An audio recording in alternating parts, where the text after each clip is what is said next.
Greetings, my loves. It is I, Staci Ma. Today we're talking about sacred relationship. And I think I want to introduce myself a little bit more. I said I was going to go live at 11:15. I always go live at 11:11, just so you know. It's something important to me. Anyway, I'm just going to give you a brief introduction of who I am. I am a woman that grew up in a Zionist cult, and I asked if I could be a priestess. And of course, they said no. The boys can be priests when they're 12, but you can never be a priestess. We'll let you be sister. And I actually wrote a book about, it's actually my lineage, my family. It's called Deceived. I have not read the book. This was written about my grandfather's brother and some of his shenanigans. He was a cult leader, and I guess I'm carrying on the family tradition. So anyway, as I grew up, I read autobiography of a yogi, and I'm like, hey, this stuff makes sense, Tantra, yoga, that sort of thing. So I am fortunate. I'm a regular woman. I've had extraordinary opportunities to study directly with enlightened female teachers, and my lineage, and we call my grandpa guru, would be His Holiness Maharishi Mahesh Yogi and His Holiness Durjan Rinpoche of the Tibetan lineage. And Maharishi, of course, is the father of transcendental meditation. My teacher studied directly with those two amazing enlightened beings. She is also an enlightened being. So and I guess I'm going to speak to that a little bit. An enlightened being is someone that is not bound to this world. Who they identify with is not bound to this world. They're a liberated consciousness. Okay, so what we're talking about is actually liberating the consciousness of humanity. And up until now, it's mostly been dominated by men, and also in those traditions, in the Vedic tradition and the Tibetan tradition, dominated by men. Pretty much any sort of religion duality is based on the masculine leading, or an immature masculine leading the way. Now, we have great, amazing teachings in the Vedic, in Tantra, and not all of them, of course, the teachings are beautiful, but I actually pull those out in sort of a non-dual meets yoga standpoint. But please know that the teachings from the Tibetan tradition and also the Vedic tradition are held sacred to me, and I'm eternally grateful for my teachers, and everything I do is in hopes of living my dharma and honoring their time and energy to teach. Okay, so in exploring this world, and within Shakti tribe, I usually ask a question. It's kind of like a inquiry for the week. In that inquiry is, what is sacred partnership? What is spiritual partnership? What is that? Okay, really good question.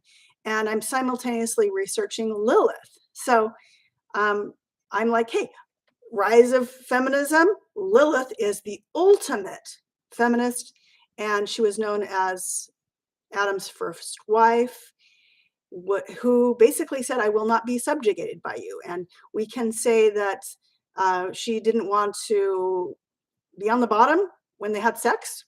There's a lot of stories about this, but basically she divorced Adam, and her message to us feminists is, you are so much more. You are so much more. You are sovereign in your body. You are sovereign in your soul. Do not settle to be in being subjugated. Okay. Now, this is our, foundational mother of humanity. And the myth of Lilith goes all the way back to Babylonian times, which was 36 to 3,800 years ago. Now, if you dig in most of the historical documentation, most of what I find is on YouTube, Lilith was known as a demon. Lilith was the one who led humanity astray. And of course, she defied the masculine. So of course, she was demonized. Lilith was known to torment men and hurt male children. And then she gave birth to a whole bunch of daughters that were sexy and beautiful and lusty. And they tempted the masculine and they were evil. So ground level, foundational of humanity, 3,800 to 3,600 years ago, we're actually demonizing the sacred feminine. Okay. So it can only get worse from there. Okay. And that is really the foundation of our culture. And it might suck to hear this, but I think it's important to be aware. Okay. Now, Adam, not to be, dissuaded, he did go ahead and get another wife who was more compliant. And that was Eve. Okay. So she's actually in Genesis. So is Lilith. Lilith is in book 1, Genesis, and Eve is in book 2. Eve was born out of Adam's rib. Lilith was born with Adam at the same time. Okay. Now, again, these are filtered through masculine consciousness in a human form, likely, or channeled. It's channeled information. A lot of it's channeled. Okay. So now I have never seen a man give birth to anybody out of his rib. So that's kind of silly. But if you're going to subjugate someone, then you're going to be the creator, right? Now, we know that another thing, Lilith was she's offering her beloved, her husband, an apple. And the apple was delivered by the serpent, who is often thought of as Lilith. And Lilith is, again, demonized. And we can also look at this as Kundalini or Shakti energy that awakens the consciousness. Okay. That was all demonized. And at that point, we really is the foundation, I believe, of the misogynistic culture that we now are in. We are moving out of, but we lived in for many, many years. Okay, so demonizing the female, Eve ate that apple, and we have sin. Suddenly we have sin. We have separation from our divinity, separation from our spirituality. And y'all, when I talk about spirituality, it's like whatever that means to you, whatever is sacred to you. Okay, so basic, I think 101, her story is, Lilith and the sacred feminine was demonized. You don't want to know who you really are, and the masculine's taking over. So how do we actually experience sacred relationship? Well, first thing is we must experience ourself as sacred. That's it. If we don't feel sacred in ourselves, meaning to be non-judgmental, super gentle with ourselves now, more than ever, we can't create a sacred relationship if we don't find ourselves sacred. Okay. Now, I did survey Shakti tribe on hey, what is sacred relationship? And it's not more from an intellectual standpoint. I always want to ask y'all, how does it feel for you? Because it's spirituality can only be identified by you. So what is sacred relationship? How does it feel? Okay. And this is pretty much what I got from the survey. I feel valued most of the time. Even when I'm not physically with my partner, I trust our closeness. I feel appreciated most of the time. I feel validated most of the time when I share my thoughts and feelings. I feel like my needs are equally matter in the relationship. I trust my partner's loyalty. I trust I can get it right for my partner most of the time. I trust my partner will be there for me when I need them the most of the time. And I feel when these things need repair, that we can get back on track. Okay. That's beautiful. Okay. And that's what a lot of people say, hey, that's what I want in a relationship. Well, we cannot create that if we don't hold ourselves as sacred. Okay. And it goes all the way back to the creation myth. So I'm going to dip in a little bit to yoga teachings, which I find fascinating. My teacher was non-dual. I call her kind of a meat and potatoes teacher. So a lot of the Sanskrit and a lot of the, Vedic teachings, she just made it very simple so I could understand it and my fellow students could understand it from a Western perspective. And she's masterful at that. Okay. So the cover on this talk is Ara Narishvara. Ara Narishvara. So Ara Narishvara is actually the union. So talk about union. Yoga means union, is the union between the sacred masculine and the sacred feminine. They are equal partners that partner for the purpose of growth. And all of those things I mentioned that were mentioned by my Shakti tribe members, okay? Now, we're not on track for that. Our society has created a culture that keeps us dumbed down and divided, and we're in the process of changing that. Okay, so I'm going to move into like, well, how does that affect us? How does that foundational myth affect us? That's a really good question. So we're going to talk about the Muladhara chakra, the base chakra, okay? The base or the foundation of our culture is based on a really freaking dysfunctional partnership, right? Where the feminine is denied, disregarded, disrespected, abused, and basically tortured. Okay, that's what we've been experiencing. And this is a feminine energy. This is not about women. Everyone has feminine energy. Everyone has masculine energy. We've denied that. Like, don't feel your feelings. Whatever you do, don't trust your body. And not only that, but sex is bad. And then we've got these very dysfunctional parents. Lilith's a demon. And then we've got this, she's a bad mom. Okay. And then dad is going to proceed with being the Holy One and telling us what to do and when we're sinful. And he's shaking his finger at us. And whatever we do, we can't be good enough, smart enough, rich enough, or pretty enough for him. And he will tell us what's right and what's wrong. Okay. This is our base or foundational chakra. So to boil it down, a healthy base chakra, which sits at the bottom of your spine, is a strong foundation. So, hey, if you didn't have the best parents, if you didn't grow up in a perfectly functional home, which most of us didn't, we actually have to work on creating a healthy relationship with the mother and father energy, whether that be our physical parents, it may be physical parents, it may be, that energy within us, but it's kind of like your foundation. Do I feel strong? Do I feel healthy? That is our base chakra, the Muladhara chakra. And that is where we form our identity. Okay, so I'm suggesting that humans have formed their identity on a lie because we don't have an equal partnership with Lilith and Adam or with Eve and Adam. So, and this is like, Christian society, but Lilith is also in a lot of other, she's a Babylonian goddess. So she, dates back along, 3,800 to 3,600 years ago. Okay. So got to get that strong, that base chakra. So it's like, I am strong. I am healthy. That's a healthy base chakra. Okay. And then we move into the second chakra, which is sexuality. Okay. So for women, it's in the womb space, or, you can say for, if you don't have a womb, it's in that space. And that is sexuality. Now we have a lot of really screwed up ideas about sexuality in our society. I mean, I could do another talk on that for several hours, but I won't, not yet. And again, the sexuality in our culture is dominator society.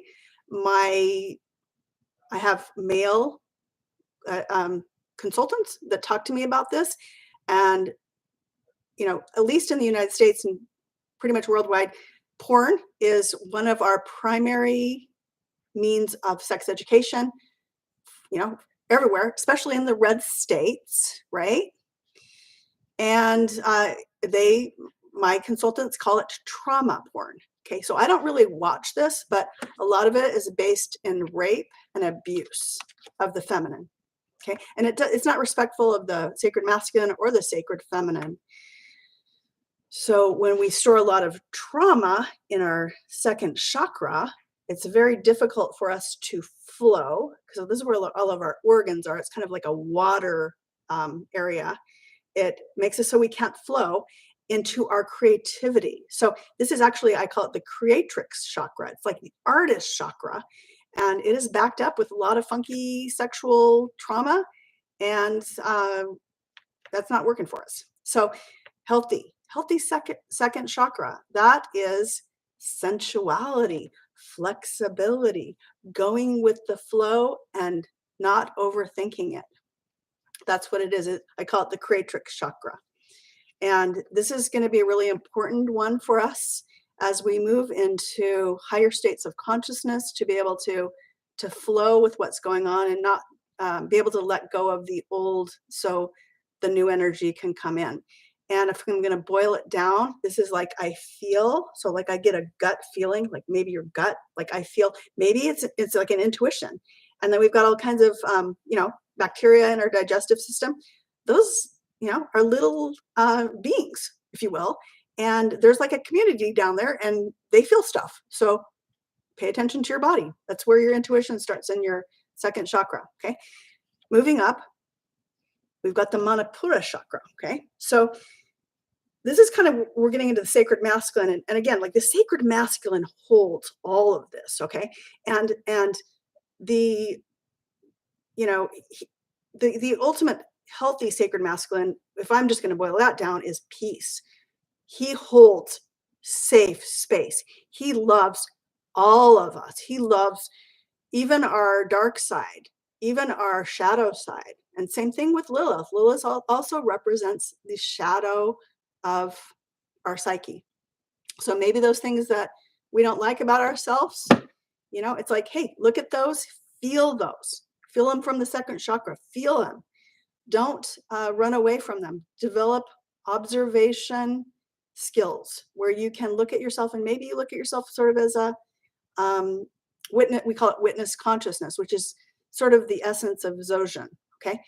And then when you're ready, because you might just need to feel them for a while, cut them out.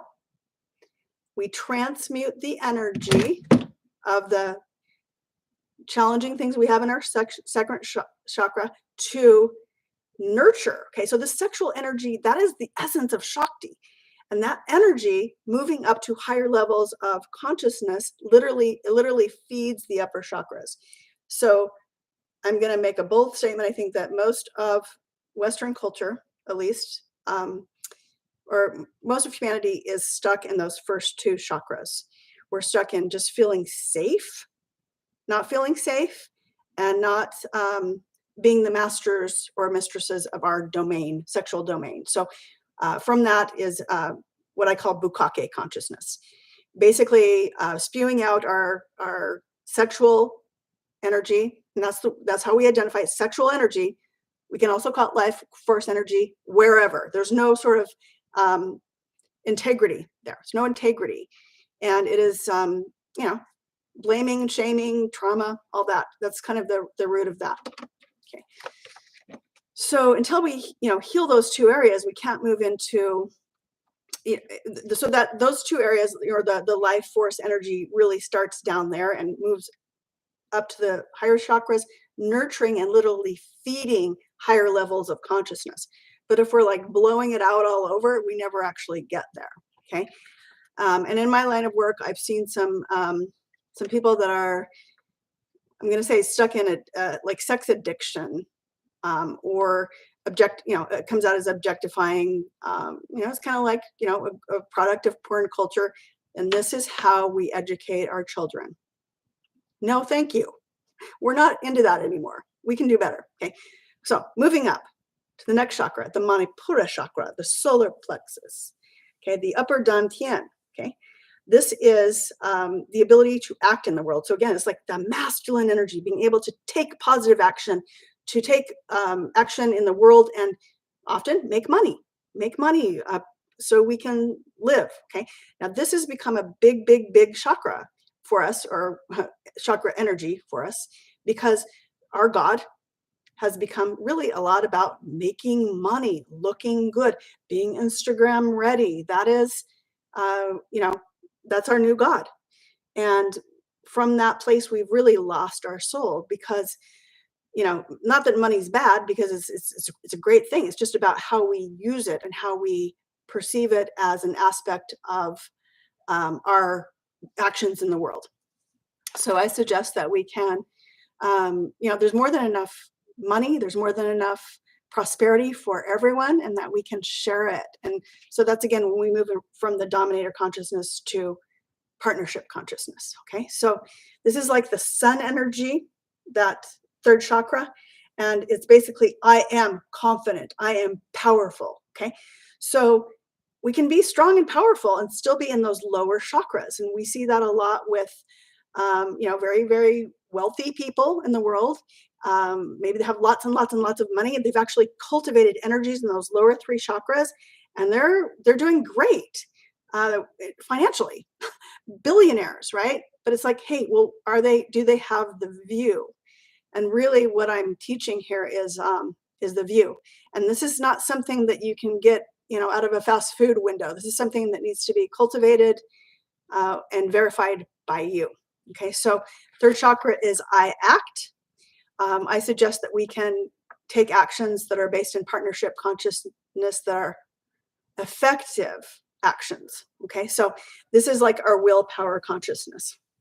Okay, so right now I believe humanity is at those lower three chakras, and we have to have the willpower, use our life force energy and our foundational energy, maybe come up with a new foundation myth. I think I'm going to do that. Why not? To move forward to make a new story, because this story, the deceived story, I mean, it's actually perfect. The deceived story, I don't like this story. I want to create a new story, and that is partnership consciousness, that is sacred masculine, sacred feminine, in union together to realize the truth of who we are and attain higher levels of consciousness. And this all starts with our relationship with ourself. Okay, so thank you very much for listening. If you want to dive deeper into this, there's all kinds of sources on this page. And also I recommend homework. Homework is The Burning Times. If you want to dig a little bit deeper into how the misogynistic culture was born, we got to look at her story. And The Burning Times is basically about the foundation of the subjugation of the feminine within the Western culture, which is going to be the next jump, in history, her story, which is a big jump.